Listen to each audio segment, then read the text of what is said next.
Here we go. If you have any questions, definitely send them through the chat because I've turned the microphone off so that I don't hear myself.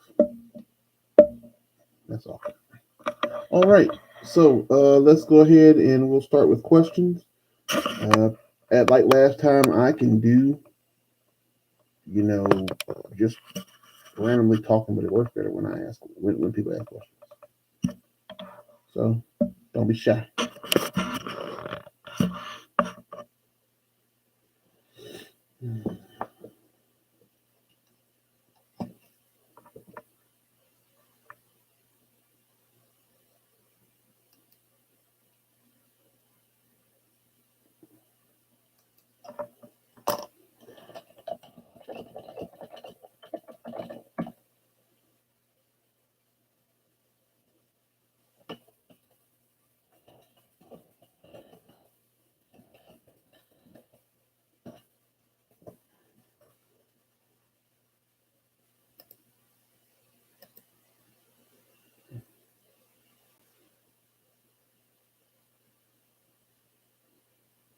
Law of sines, law of cosines.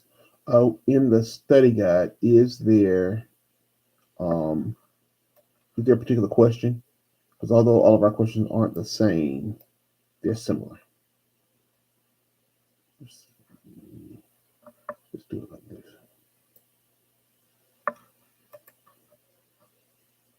We'll do it like this.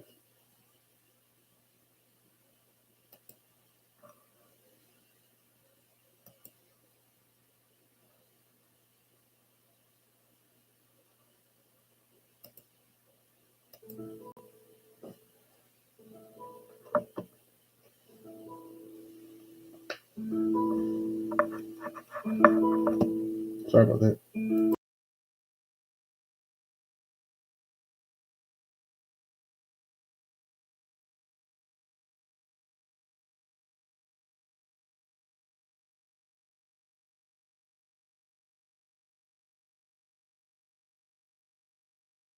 All right, I'm back. Study guide. There's a question that says that do a problem like that. I can. If you don't mind, tell me what number in the study guide that looks like. Like what number in your study guide it is. They should all be about the same.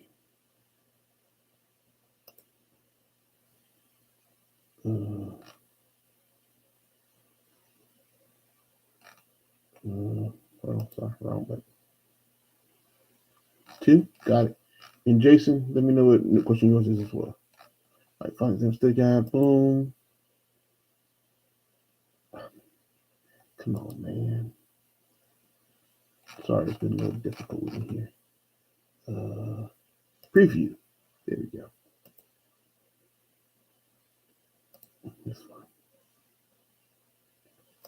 All right, it says in mine is cosecant squared x minus cotan x is equal to 1. Yours says 2 sine squared of x plus cosine x is equal to 1. Let me write it down and then see, because the problems are a little bit different. All right, so let's see that.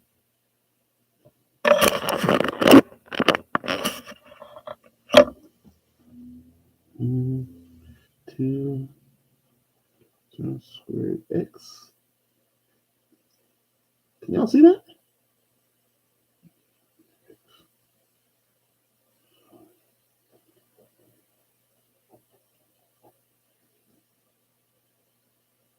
Can y'all see that?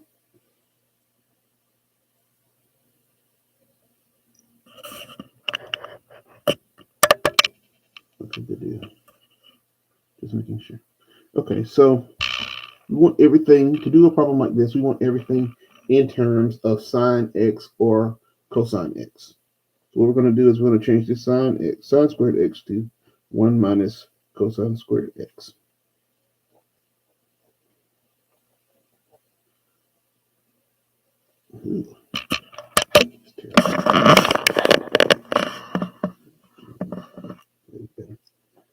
So this is distribute this, and you get 2 minus 2 cosine squared x plus cosine x is equal to 1. Okay, I'll do it I guess the quote unquote right way. I prefer to move. I would move everything to this side so that my first term is positive. You know what? Let me just do that. I like dealing with positives with these. So subtract 2, add 2 cosine squared x, subtract cosine x, subtract 2 plus 2 cosine squared x minus cosine x, which is all at one time. And then I get this equal sign. Go. End up with -1 plus 2 cosine squared x minus cosine x. Standard form is 2 cosine squared x minus cosine x minus 1. And all that is equal to 0. This is quadratic. So I can use the quadratic formula, or if I know how to factor, I can just go ahead and factor this. Factor this. All right, I'm not sure if you know how to factor without a quadratic formula. Let me know in the chat whether you know how to do that or not. If you don't, then I'll do it. If you do, then I won't.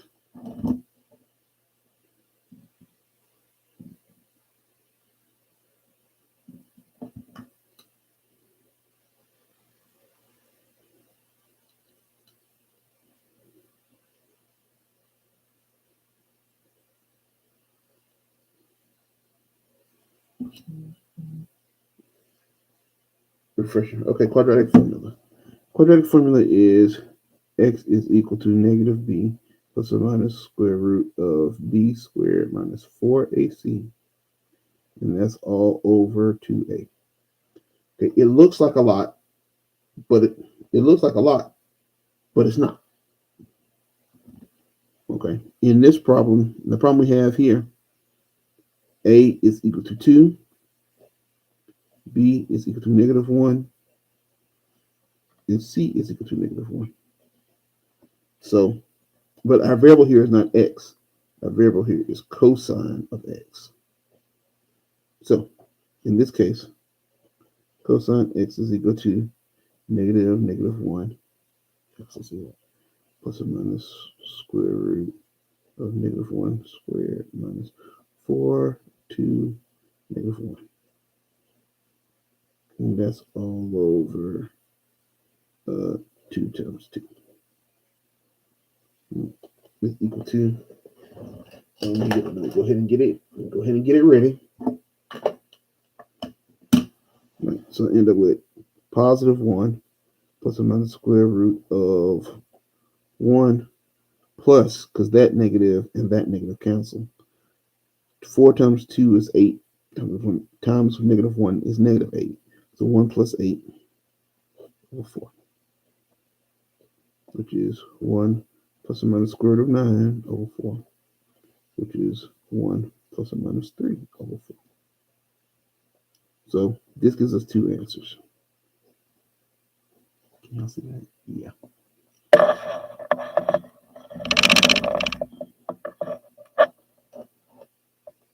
So this gives us 1 plus 3 over 4 and 1 minus 3 over 4. So 1 plus 3 is 4 over 4, which is equal to 1. 1 minus 3 is -2 over 4, which is equal to -1/2. All right, so in other words, cosine x is equal to 1, or cosine x is equal to -1/2. All right, from 0 to power 2, cosine x is equal to 1 at x is equal to 0. Cosine x is equal to -1/2. From 0 to power 2, which is 1 regular rotation, cosine of x is equal to -1/2 at 2 pi over 3 and 4 pi over 3. Those are your answers. Okay, so when we do the quadratic formula here, we're solving for cosine of x, because cosine, once we make it quadratic, cosine is actually our variable. Oh, y'all, you can't see that. Cosine is actually my variable.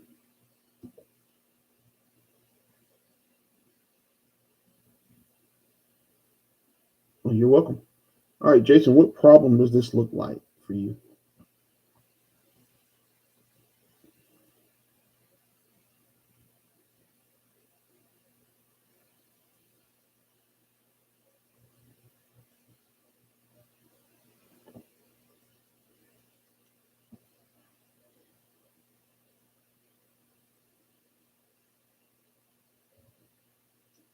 Question number 22.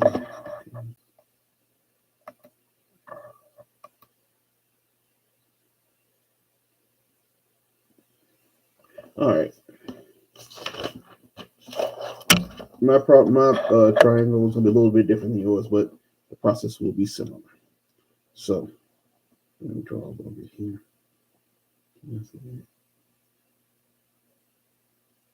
Yep.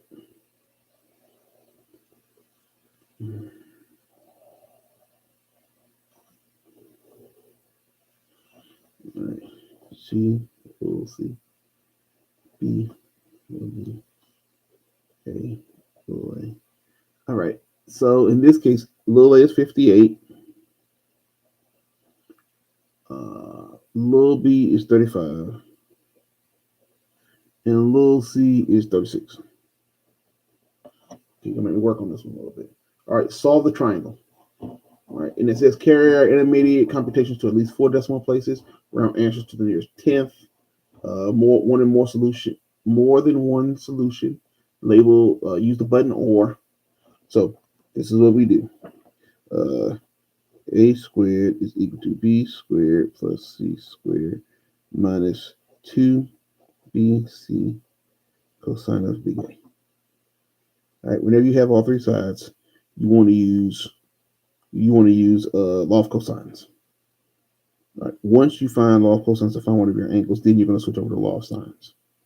All right. So in this case, 58 squared is equal to 35 squared plus 36 squared minus 2, 35, 36 cosine of A. Yeah, you can see that. Okay.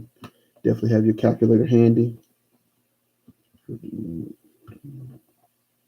So 3364 is equal to 35 squared plus 36 squared. This is 2521 minus 2520 cosine of A. Subtract 2521 from both sides. 3364 plus 2521.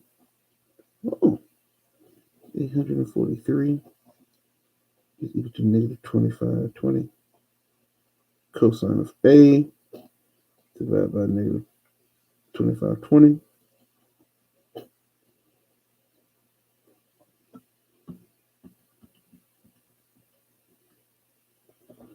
And I get, I'm going to leave this as a fraction.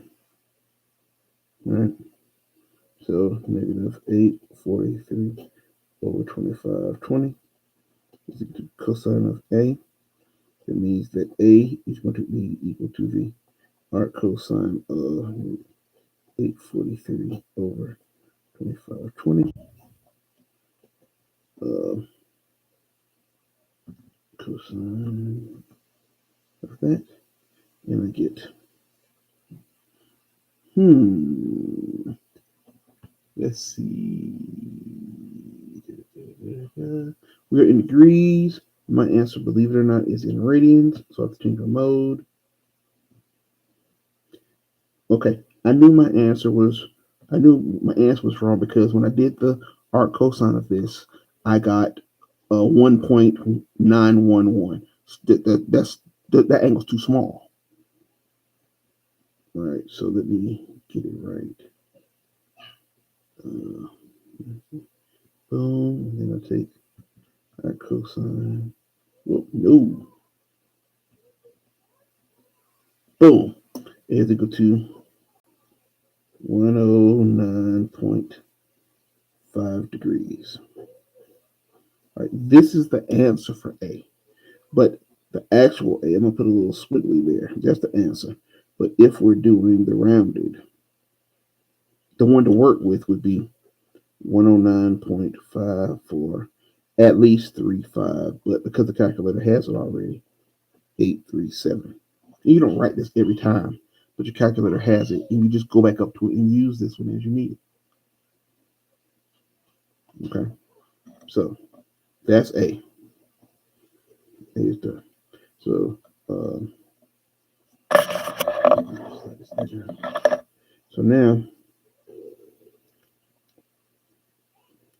sine. Let's see, we want B. Sine of big A over little a is equal to sine of big B over little b. Okay, so A begins that. So I'm just going to leave it as that so that I don't have to mess with it. So sine of A over little s 58 is equal to sine of B over little b, which is 35. So 35 sine of A over 58 is equal to sine of B.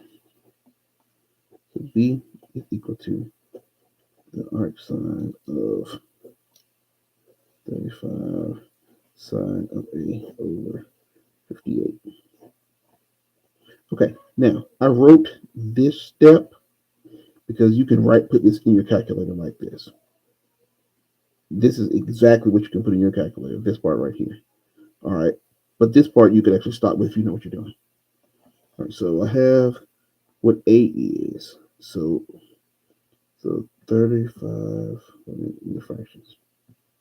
35 sine of the answer, that angle, over 58.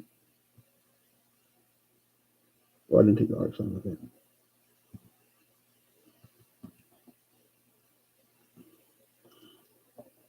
And I get 34.7 as my answer. I operate with it though, 34.6836799. Again, you don't use this, you don't write this down normally.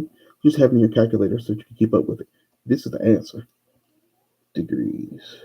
Because it asks us to round to the nearest 10th. All right, this is my answer. So I have this one and this one.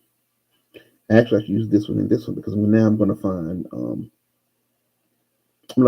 the third angle. I'm just going to subtract 180 minus that.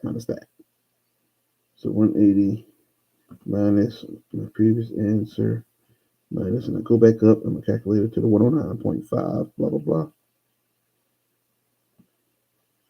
And I get C is equal to, I get C is equal to 35.8 degrees. Oh.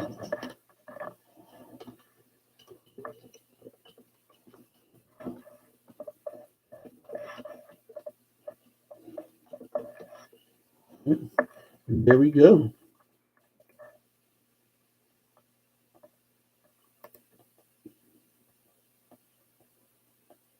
All right. By the way, in your study guide, there is a little thing you can click explanation and all those type things, and you can do this study guide more than one time.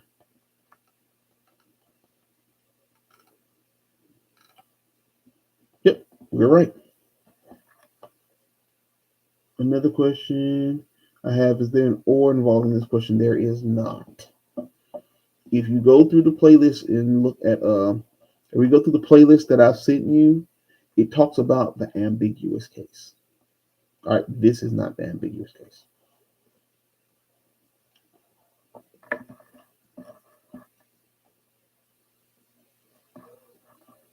Let's skip this right. Just use one.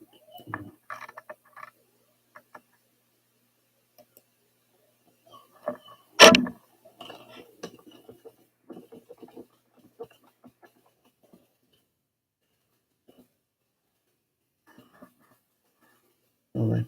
Remember what I told you. Look at the video, but the or involved in the question is ambiguous case. In the ambiguous case, comes whenever I have, if I had, can y'all see this? Yes. Whenever I have, if I have a side angle situation, then that's an ambiguous case. That leaves the door open for an ambiguous case. Okay. That leaves the door open. All right. What else we got?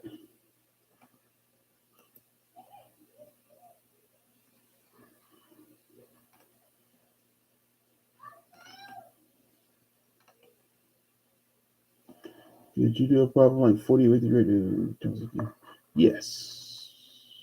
Sorry, I lost it. No, there it is. 48.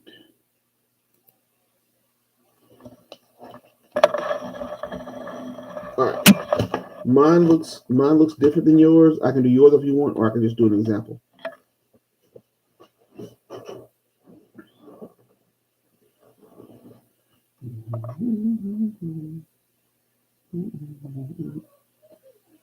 I'll do mine, and then if you want me to do yours, I can do yours too. So it says cosine of 2 arctan of v. And they want us to write this as an algebraic expression in terms of v. Because the easiest way I've seen to do this is to draw a picture. Okay. Unless told, for all your pictures, you always assume that we are in quadrant 1. All right. So you have, so if we took just the inside here, 2 tan of v, sorry, arctan of v, that gives me an angle measure, right? So that means that arctan of v is equal to theta over 2. And that means that v is equal to, the angle v for v is equal to the tangent of theta over 2. So in other words, if this is theta, no. The 2 is not, the new 2 is not necessary. V is equal to tan of theta. Because we don't need theta over 2. We don't need that. We could just, boom, we could do all that. So we don't need that too. So V is equal to tan of theta. So whatever my angle is, the tan of this angle is equal to V. So we can do V over 1. That could be a little bit of anything, and once we get here. But most of the time it'll be something like this. V over 1. So the first thing you do is find the hypotenuse. V squared plus 1 squared is equal to, I don't know, H. H squared. So that means that H is equal to the square root of V squared plus 1 squared. Or just 1. V squared plus 1. Right? So now they want to know the cosine of whatever this angle is. Okay? The 2 matters here because it's 2 times the angle. And cosine, our property is cosine of 2 theta is equal to, cosine squared theta minus sine squared theta. We could do that if we want to. Or 2 cosine squared theta minus 1. Or 1 minus 2 sine squared theta. Theoretically, these should all give us the same thing. Okay. We could just pick one. I guess. We'll do, because it's easier, we'll do that one. So cosine of 2 theta. So cosine of 2, that'll be theta. Cosine of 2, whatever this angle is that. So 2 cosine squared theta minus 1. That's going to be 2 cosine of this is 1 over that. 1 over square root of v squared plus 1 squared minus 1. Because cosine squared theta is cosine of theta quantity squared. All right. So then you do your algebra. 2 times 1 over v squared plus 1 minus 1. So algebraically, we end up simplified is 2 over v squared plus 1 minus 1. And we could always simplify this to be like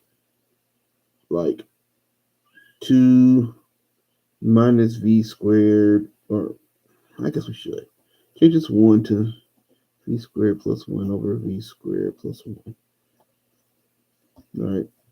And then you end up with, y'all see that? You end up with 2 minus v squared minus 1 over v squared plus 1, which is 2 minus 1 is 1 minus v squared over v squared plus 1. That's what it looked like. 100% simplified.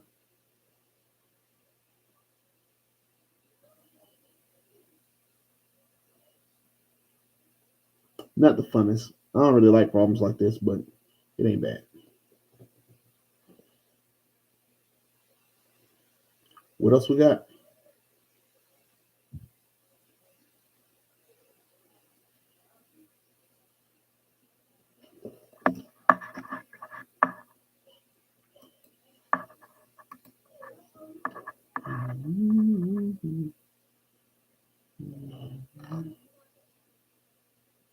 Hey, that's right. Number 11.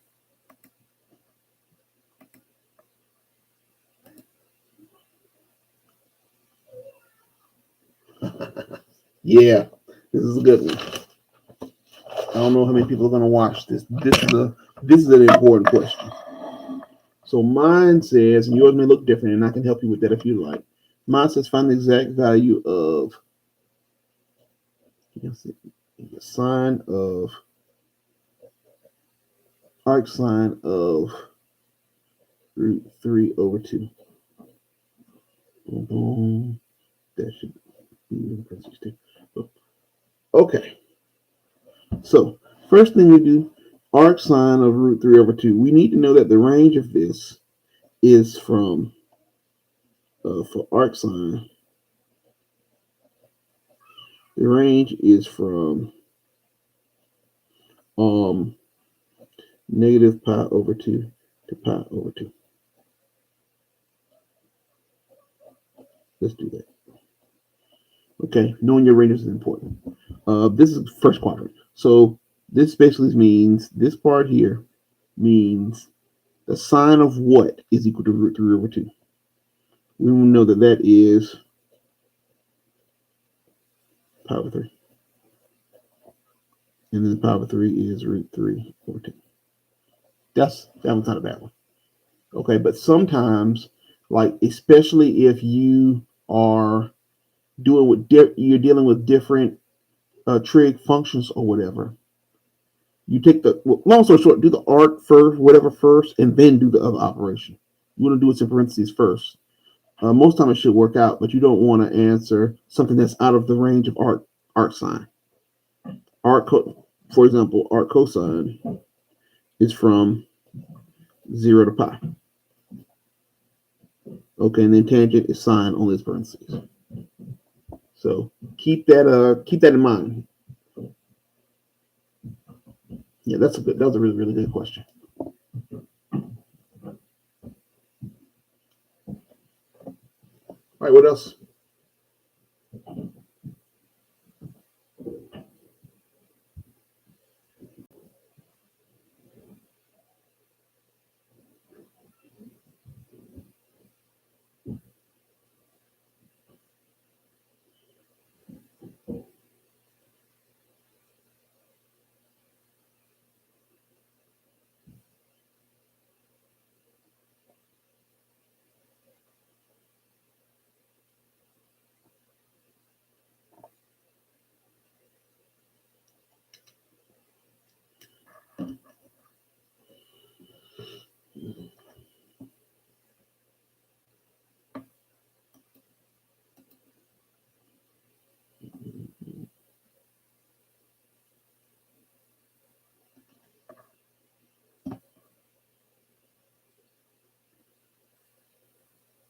Okay, don't want a lot of dead space. So while y'all are formulating questions, I know the study guides are all a little different, but I'll just do number one on my study guide, and then we'll go from there. Now, in case you're wondering, I have no intention of doing the entire study guide. All right, questions work better, and you can get the answers to these when you finish it. So, anywho, one. All right, so we have the fourth root of w cubed over square root of w. All right, when you're doing a problem like this, it helps me to put it in fraction form. It helps me put it in fraction form. So this is w to the 3 over 4 over w to the 1/2. Now, most people are scared of fractions, so they're not going to give you too much more than this. 3/4 minus 1/2. 1/2 is 2/4. So 3/4 minus 2/4 is 1/4. W to the 1/4, which is fourth root of w.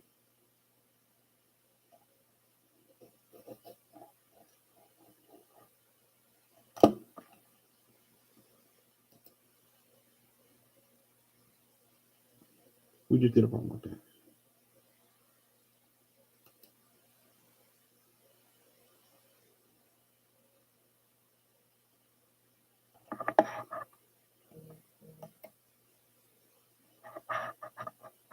All right, as a note, don't be shy with questions.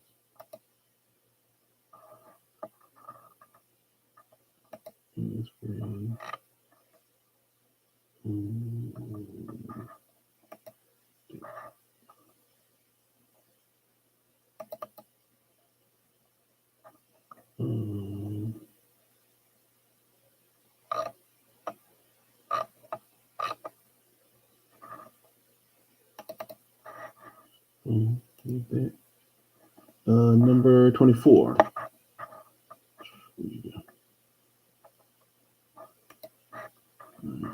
Let's see. 24. All right.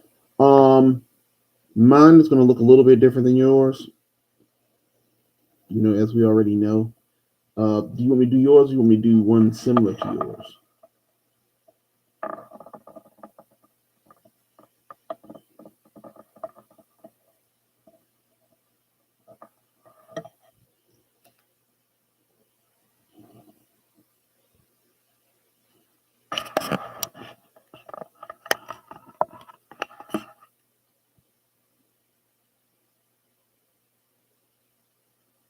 Okay, I'll do mine.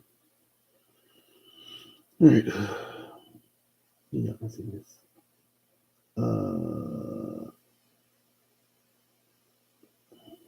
Let's see. Tangent x over secant x plus 1 is equal to plus 1. Plus 1 is equal to secant x minus 1 over tangent of x. Is that right?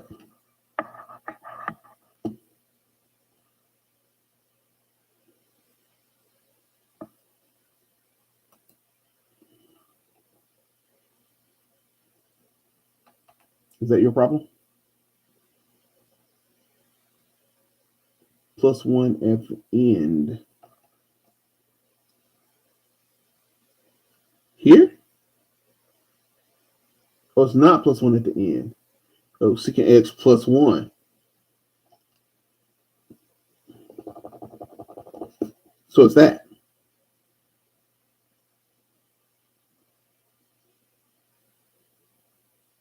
Okay, I can work with that. All right, so let's see what we got here. Where you at? Where you at? Where you at?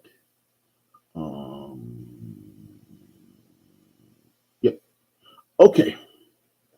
So we're looking at this. We can choose the left side or right side to go with. Normally we pick the left side to go with. So I'll do steps and I'll show you steps. I'll try to truncate this a little bit so that you know what we're dealing with. So some cosine, cosine, cosine. I don't think it matters. Okay, so what I'm going to do is I'm going to change this.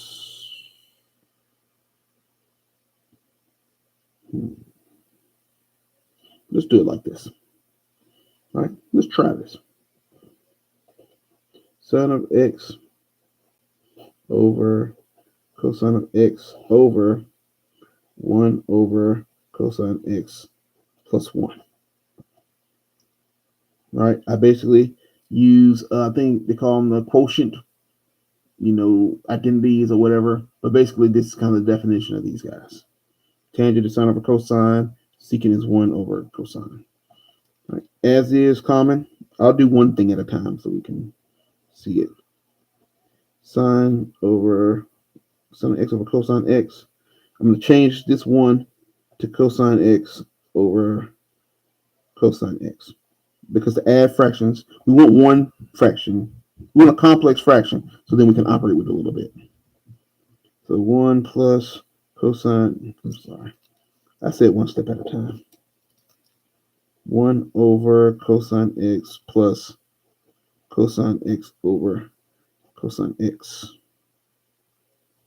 All right, this becomes sine x over cosine x over 1 plus cosine x over cosine x. Because these two are fractions, I can add them together. All right, so this big line, this fraction line, is also a division line. So I think you can combine these steps, but don't quote me on it. Y'all have been in the trenches with it. But this becomes sine of x over cosine x divided by 1 plus cosine x over cosine x.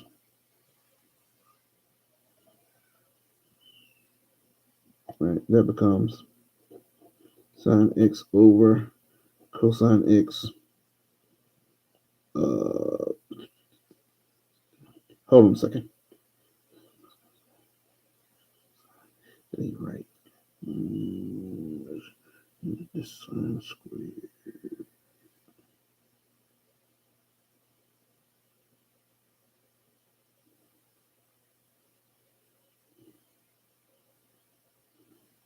That ain't helpful.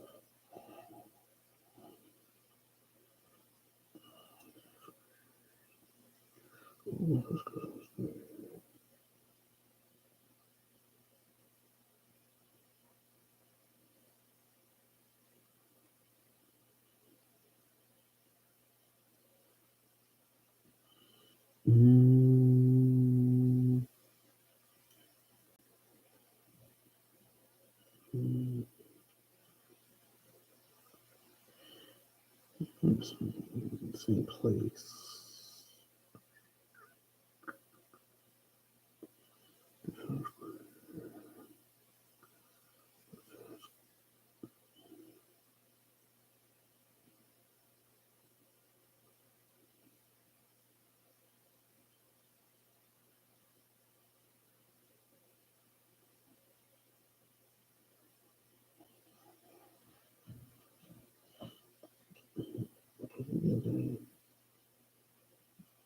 Get rid of that.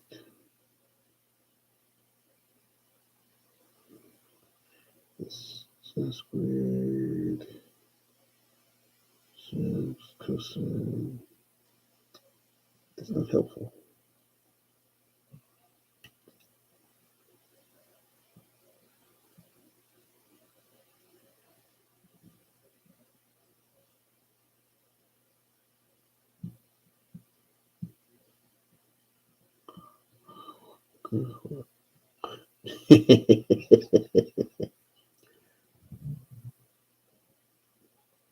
The denominator. Yes, I do. But the problem is the way that I was doing it. Now, okay, let me rewind. There's more than one way to solve these problems. Most of the time, there is a direct way to solve them. This way, as we're quickly seeing, it's not direct. And if I were to multiply by cosine x over 1 plus cosine x, right? Cancel, cancel. I end up with sine x over 1 plus cosine x, which is pretty much the same as taking this right here and multiplying by cosine over cosine. So it's the same thing. So in a sense, I'm going around in a circle. We don't like going around in circles. But unfortunately, if you have done these before, then you know that they are, it happens sometimes. So I ain't happy that this happened, but I'm happy that it happened. Okay, so now that we got finished playing around, let's do the real problem. Tangent x over secant x plus 1. We're going to start with this side. All right, so what we are going to do is we're going to multiply by,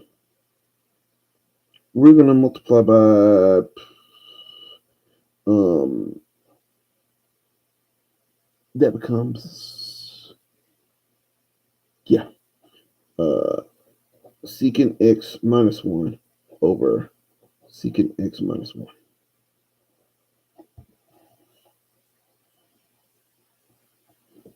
Over.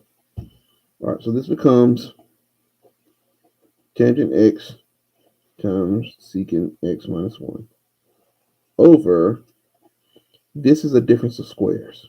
This becomes secant squared x. Look at that. Secant squared x minus 1.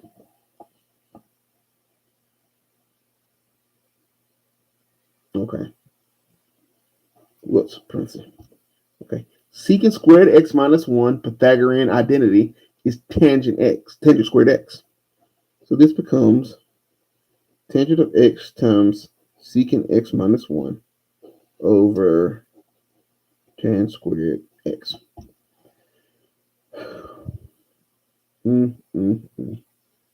Okay. That cancels. That cancels. And I'm left with secant x minus 1 over tan of x. So this part down here is the answer. And as you see, it's one, 2, 3, like 4 steps. Whereas up here I had done 1, 2, 3, 4, 5. I done 5 and I wasn't done yet. Okay. Again, not so happy this happened, especially recorded on live for YouTube to be seen for all eternity, or as long as it's going on. But this, seeing this, if you've done this before, then you know that this happens. And there's no way around it. You see it even happens to the teacher. Okay, but as you practice it, you're able to kind of look at it and you're able to kind of work it out ahead of time. You're able to work it out ahead of time, like work it through in your mind, or take the next step or 2 steps to see what you did. Like, I need to do this because I'd have this would turn into tangent squared x on the bottom, and I had a, y'all can see that, and I had a tan x on the bottom. So tangent squared x on the bottom is what I wanted. And I did not realize until I got maybe here that, hey, wait a minute, these are going to cancel. So you're not shooting 100% blind, but until you get, as you practice it and do it, sometimes you're running blind with this. How many questions will there be on the final exam? 40, I think. 40, 45. If I had to emphasize anything to anyone, it would be to do the study guide. Because the study guide will have questions that similar to that'll be on the final. Whew. We had to work on that. We had to work at that one a little bit, didn't we? What else do we have?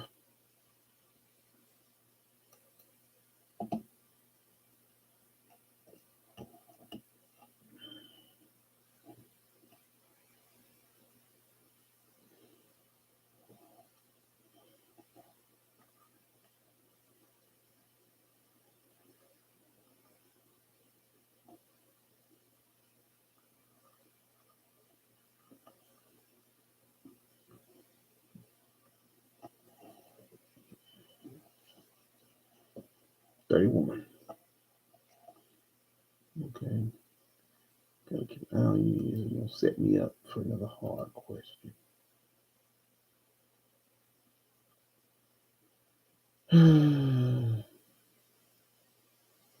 Another triangle. Oh, yeah. All right. B, B. Up. Solve the triangle. Blah, blah, blah, blah, blah. Same type deal. No, you do not get an or here because you have little b, little c, and big B. Actually, yeah, you might get an or here. Little b, little b, little c, big B. Yeah, this is law of signs. It looks ambiguous to me. All right, let's run it.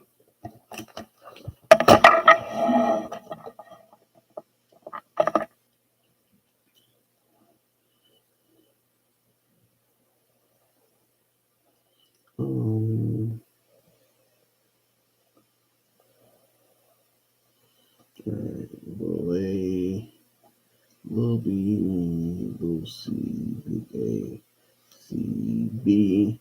All right. Little b is 20. Yes, little b is 20. Little c is 29. And big B is 27.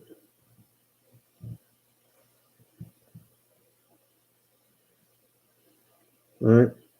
So we have opposites, so we're going to do law of signs. Okay.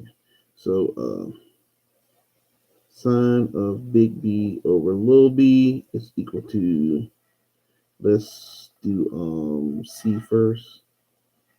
Sine of big C over little c. I prefer to use the sides and angles that they give us. But let's make a little chart down here. They've already given us B. All right, so E, A,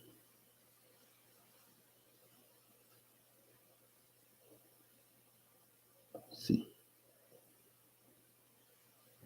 Silent should be the same. So this is just for angle measures. So, sine of 27 degrees over 20 is equal to sine of C over 29. So big C is equal to the arc sine of 29 sine of 27 degrees over 20. Let's do a little calculator work on here.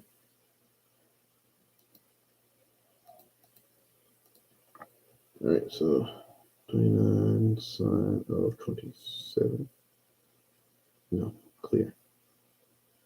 Arc sine of 29 sine of 27 over 20. That means I have C at 41 point. Oh, let's say around to the nearest 10th. So 2 degrees. They have already given me B at 27 degrees. So that puts 180 minus 27 minus the 41 point blah, blah, blah. And I get 111.8 degrees. All right. That is the first, what do you call that thing? That's the first angle. Or the first three angles. Okay. So, but with C, because that's the one we found, the one that we found here that was given because we have that, we also need to say, okay, what is 180? What is 180 minus this? 180 minus this is 138.8. That's still 27. So 180 minus 180 minus 27. All right, and that gives us A being, well, we actually kind of cheated a little bit because we didn't go through and get this whole number. I should have done, because like this one, see, I got this.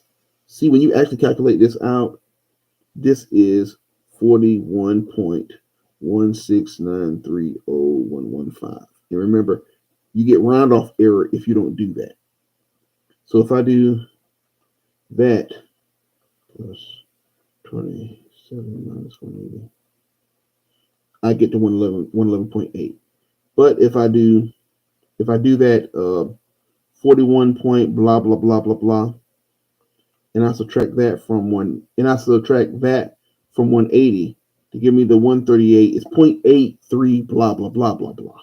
That number is important because you want to get A, you don't want the round off error. So you leave that in your calculator, you add it to 27, you subtract that from 180, and you get 14.2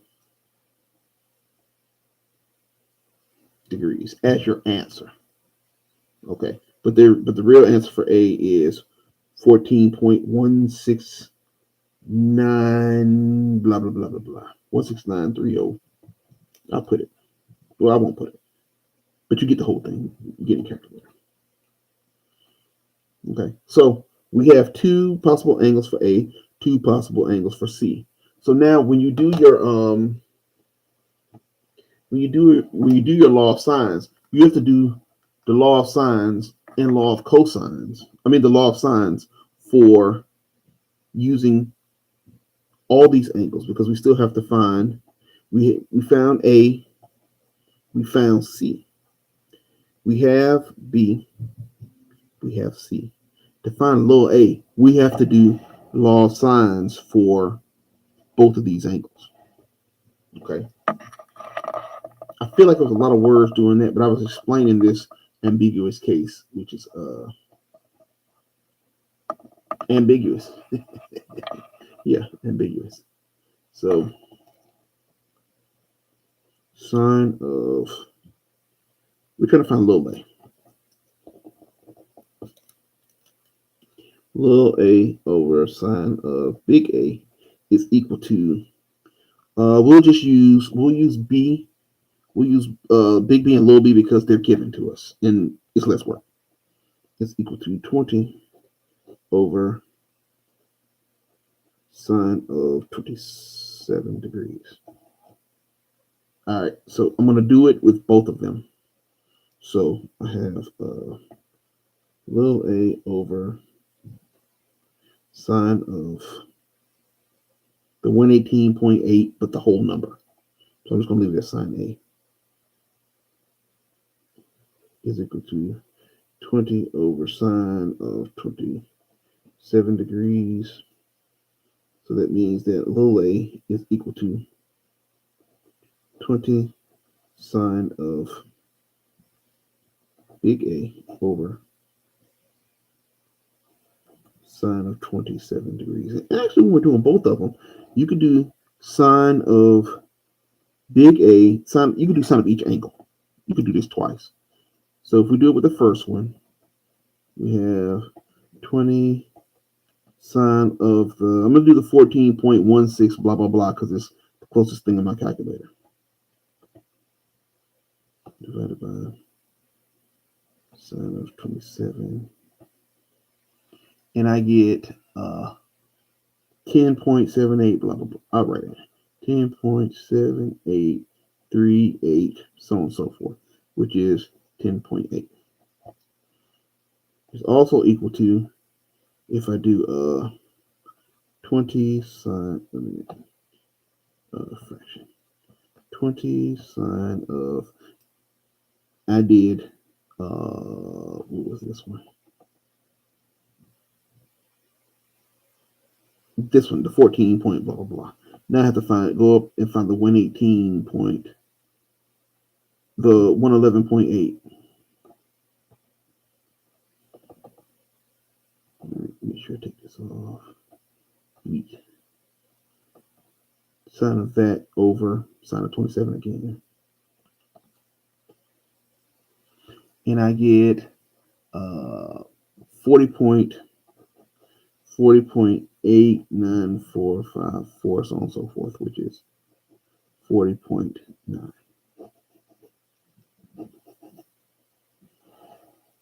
So both of these, so I should put little a. Can y'all see that? Yeah, little a here. For 14.2, little a is 10.8. For 118.8 degrees, then little a is 40.9.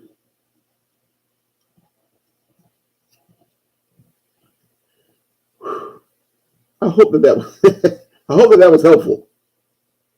But good look to see that it was that side angle, so it's ambiguous case. So what you do is you have side angle. The ones across you do, and then you do this one, and then you do 180 minus whatever this angle is to see if there is ambiguous case. Oh, y'all can't see that, but yeah, very, very good question.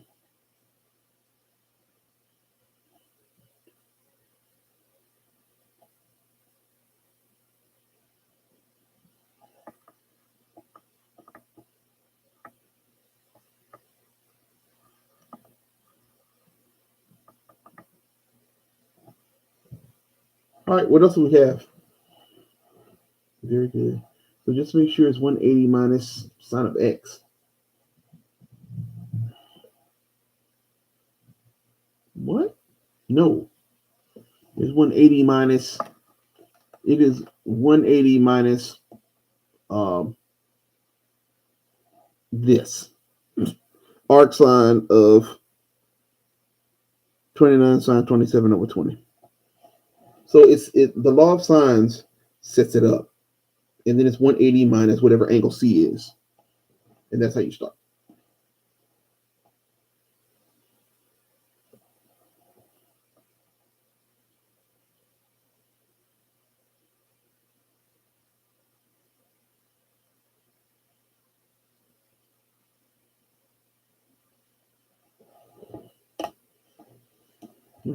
Again, very, very happy with that question. That ambiguous case is definitely study worthy. I had to study it before I taught it to make sure that I remembered it because it's easy to get lost with that.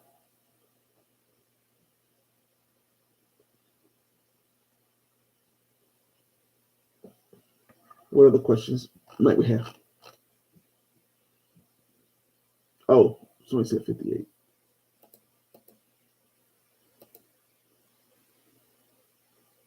Oh, yeah. Okay. Something that I like. Not that I like all of it, but you get what I'm saying. Okay. This is an example. If you want me to do yours specifically, then let me know. 58. All right. I have log base 5 of x is equal to log base 5 of x minus 8 plus log base 5 of 6. And you're trying to solve for x. Okay. So, one of the things we first notice is that everything has a log base 5. We like that. Okay. We also notice our property that we're adding these two things together, and they're both log base 5. So it becomes multiplication. So log base 5 of x is equal to log base 5 of 6 times x minus 8. Okay, or for simplicity's sake, log base 5 of x is equal to log base 5 of 6x minus 48. All right. Now, property. Here, y'all can see this. If log of, okay, let's make this look like something. Log of m is equal to log of n. And that means that m is equal to n. All right. So in other words, if log of this, log base 5 of this is log base 5 of that, then that means necessarily these two things have to be equal. So logs go away, and x is equal to 6x minus 48. Okay. We'll do, I'll just do it like this. I hate having negatives with my variable. Negative 5x is equal to negative 48. So x is equal to 48 over 5.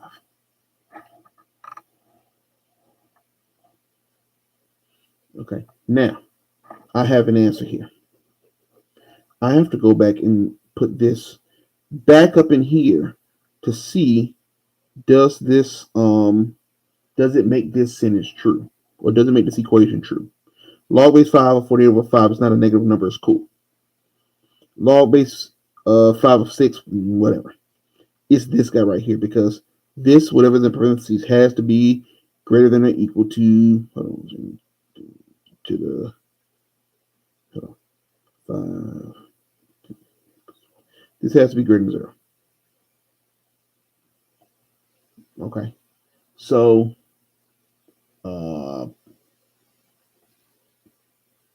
but what we know is that 48 over 5, this is equal to 5 goes into this 9 times the remainder of 3, 9 3/5. So we have this number is bigger than that number. So in other words, it's not negative, which means it's okay. So it's good. You just don't want to be taking the log of a negative number. That's problematic.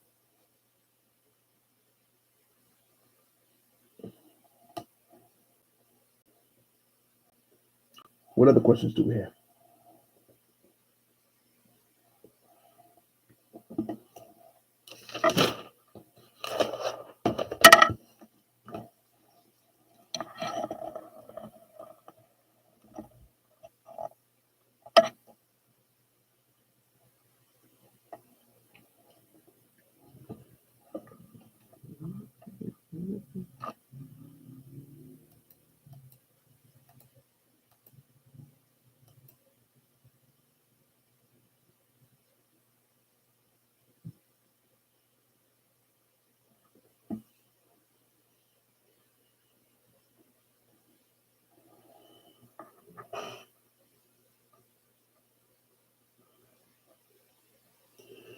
Oh, you're welcome.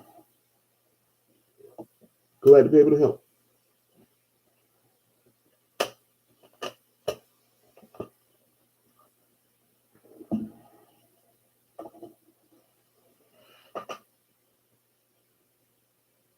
Oh, wow. Last one is good. Good.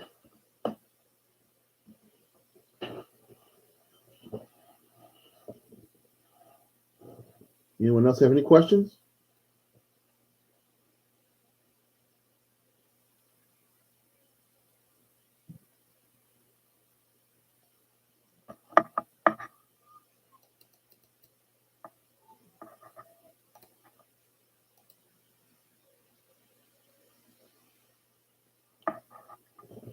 All right.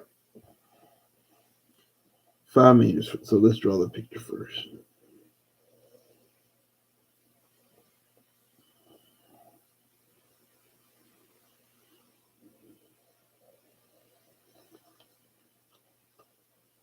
All right.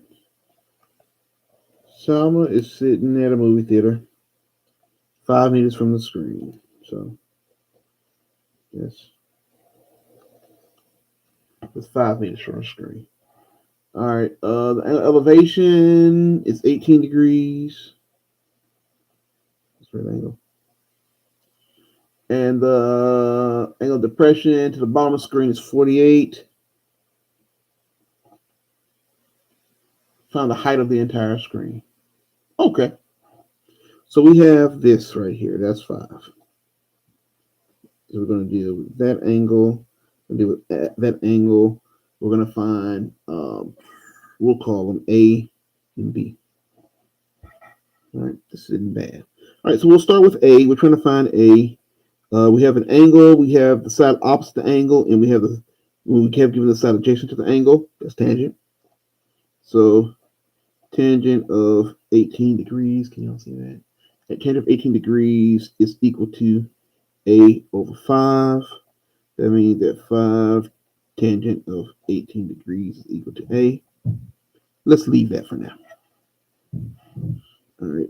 We have same thing for B. So tangent of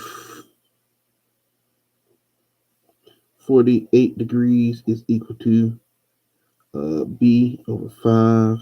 So that means 5 tangent of 48 degrees is equal to B.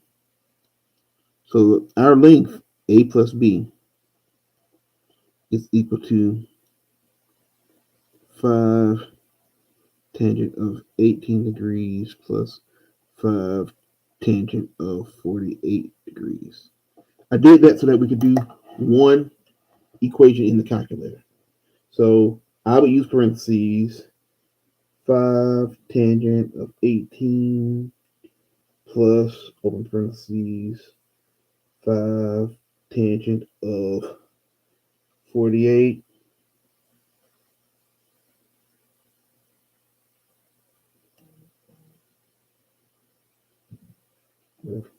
All right, boom, boom, and I get here.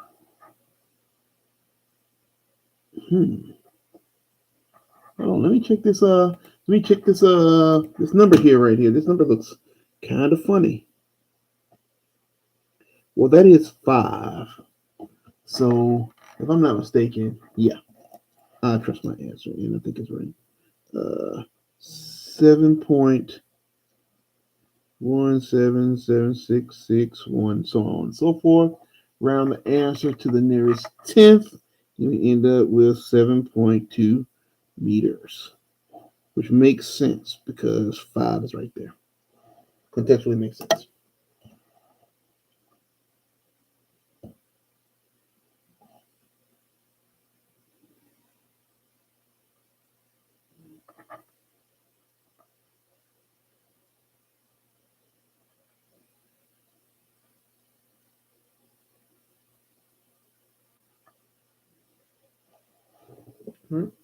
What else?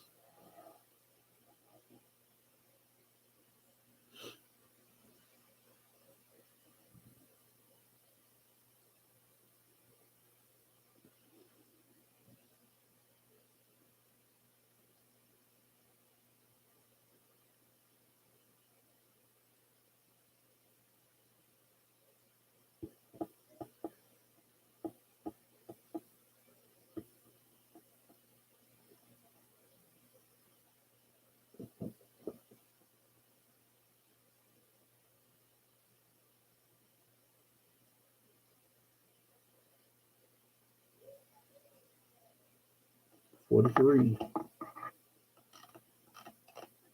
you're trying to trick me to do the whole. Okay, graphing this would be kind of like showing you how to graph it on the thing would be kind of challenging. But we could do domain and range and talk about some points on there. So plot 2 points on the function and draw the asymptote. Okay, so my problem that I have is g of x is equal to 1/3 to the x minus 1. All right, first we know that this is a decay function because that number is between 0 and 1. All right, you need 2 points. So in the normal parent function, 0, 1 is a point. All right, but we shift it down. So if I do 1/3 to the 0 is 1 minus 1 is 0. No, 1/3 to the 0 is 1. No, 0, 1 is 3. Hold on a second. Yeah. 0, 0. We know that negative 1, 3 is a point. And again, what I'm doing, I'm looking at this. Y'all can't see that.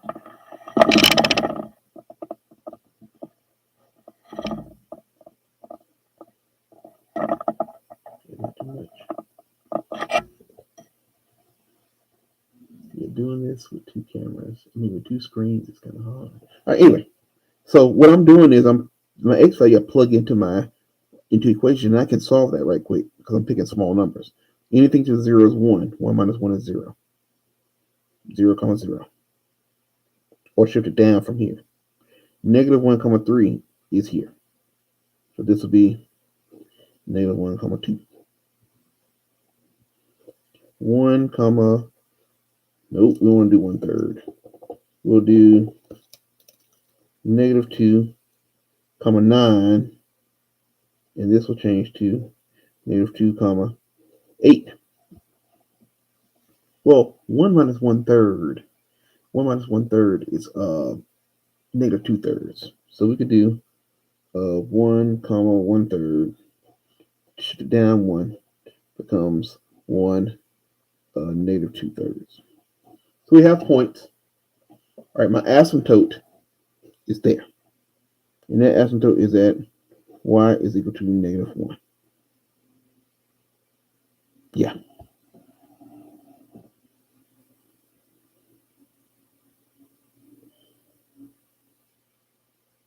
Right, because its negative is getting larger as it's as x is increasing. 2, for example, 2 is normally 1/9. 1/9 minus 1 is negative 8/9. This y value will never equal. This y value will never equal negative 1. It'll get close. It's going to keep getting closer. You have negative 2/3. Then you have negative 8/9. And then you have, what's that, negative 26/27. Like, it keeps getting closer and closer to negative 1. It'll never get there. That's your asymptote. Asymptote, and I gave you 5 points to do. Domain for exponential is always all real numbers, or negative infinity to positive infinity. Your range is, it never gets negative 1, so negative 1 to infinity.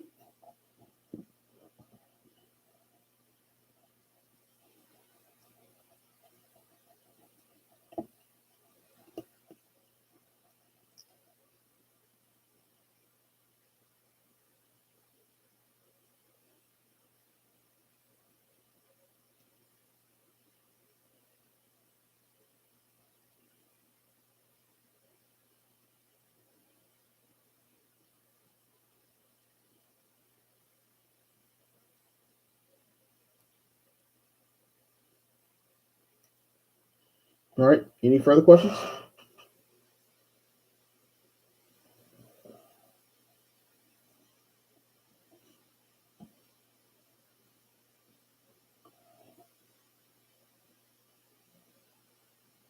Oh, we did a glare.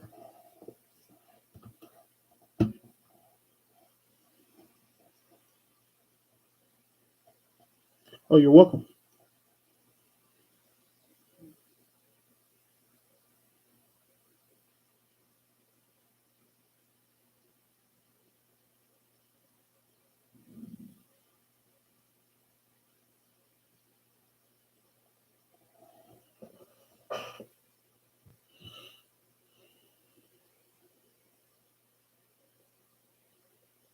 All right, if there are no further questions, we're right at the hour and 15-minute mark, which is normally what we would have for a normal class period if we were in person. So if there are no further questions, we can go ahead and land this plane and leave you to studying.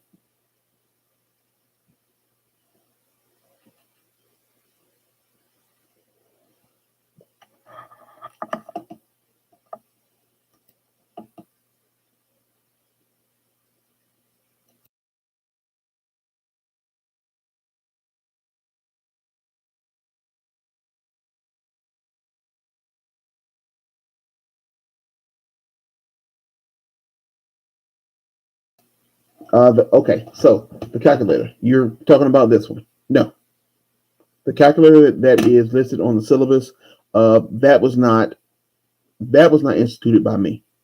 That is from the department. The department said that's the calculators that they want everyone to use.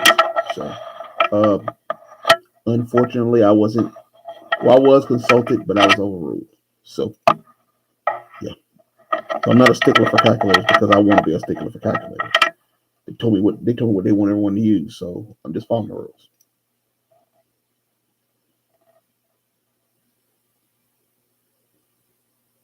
But honestly, all I've done on this calculator has been basic add, subtract, divide, multiply, sine, cosine, tangent type stuff. It's the same. Your calculator will do everything that I've done on this one.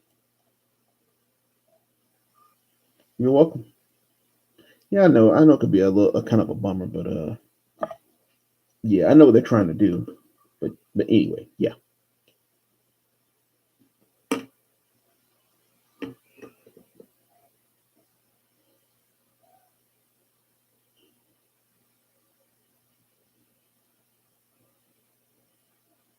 Any other questions?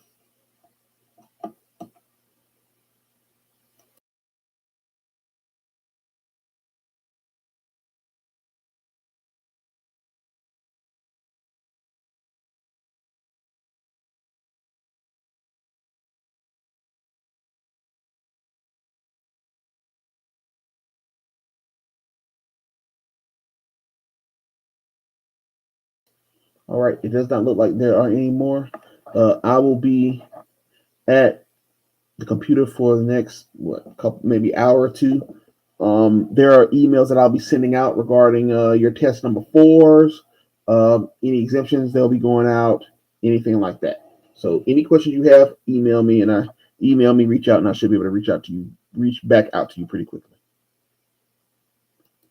What is? Oh no, not that. All right, have a good evening.